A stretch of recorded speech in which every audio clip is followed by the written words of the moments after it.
So previously, when we talk about mixing colors, we've looked at the color wheel, and we've kind of looked at those natural, harmonious relationships like complementary, split complementary. But there's another thing we can steal from. We can look at palettes from the past. In art history, people used the colors they had access to, so the pigments that were available. This is like the Edo art period, and they just used what was available, the minerals that they knew how to turn into artwork. Um, and they had these amazing charts and maps and these great colored, like the plum blossom mouse gray and the pure crimson.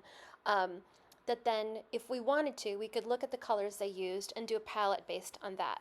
And so that's what we're going to do this class. We are going to look at 3 periods, look at all these palettes, and just steal what they learned was successful in these combinations. We're going to look at Impressionism, Dutch Golden Age, and Renaissance. And I'm gonna bring in the colors we need for those.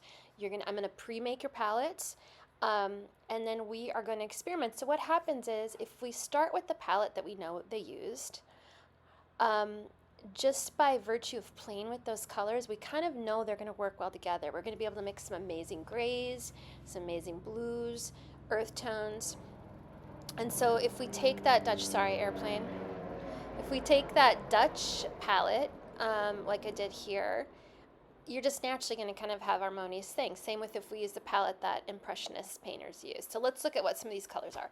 Impressionism, cobalt blue, viridian green, titanium white, non-cadmium yellow or cadmium, ultramarine blue, and alizarin. I can't say that. And those are what we're going to use. And then once you think of this palette, you look at all of the images from that era and you realize, oh yeah, they basically used, repeated the same colors over and over. And it's harmonious. So if you don't feel like being limited to your color wheel, what you can do is you can even look up, you can Google your favorite art movement and probably find some palettes from that era. So I'm going to bring in these exact colors we know were used: Naples yellow, black, ultramarine blue, which used to be called something else, alizarin red, chromium oxide, vermilion, white, and burnt umber. That will be a Renaissance palette. And then as you see, you notice like they use the same colors over and over, either because that's what they had access to, or that was the style, or that was what harmonious, probably because that's what they had access to mainly. But yeah, so we will be turning Renaissance palette of these colors. And then the Dutch Golden Era, which is a darker, moodier, use some of the same colors, but much, much darker. Black, um, yellow ochre,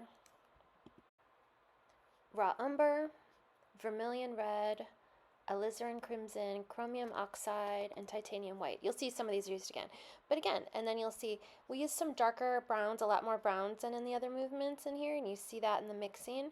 So then what we're going to do is we are going to then have a palette for each of those periods. There's the misspelled Renaissance.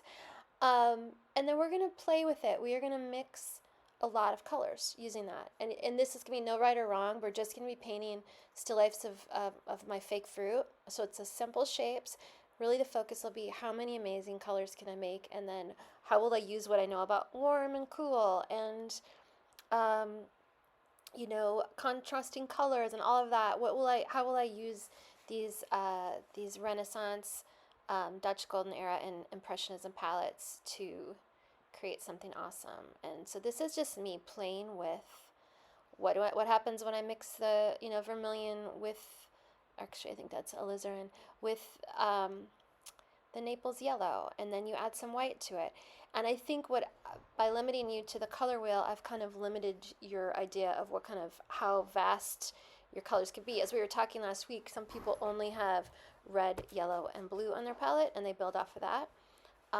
But this is going to show you, look at that gray. You can mix amazing colors.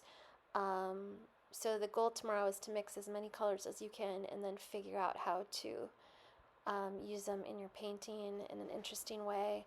But you can even start to feel like when you look at this, it feels like a Renaissance painting colors, which we're all way more familiar with than we think. And this is what we're going to do. We're going to mix. You're not going to do all of them. I think we'll probably only have time to do 2 movements each person. We'll see. I don't know. Some of you are fast. But the goal will be tomorrow to expand your idea of what color mixing is beyond just the color wheel. So none of these are going to be harmonious on the color wheel naturally, all of them, but they will work out. And so what I'm doing in this video is what we're going to be doing tomorrow, and then we're going to take these colors and paint fruit.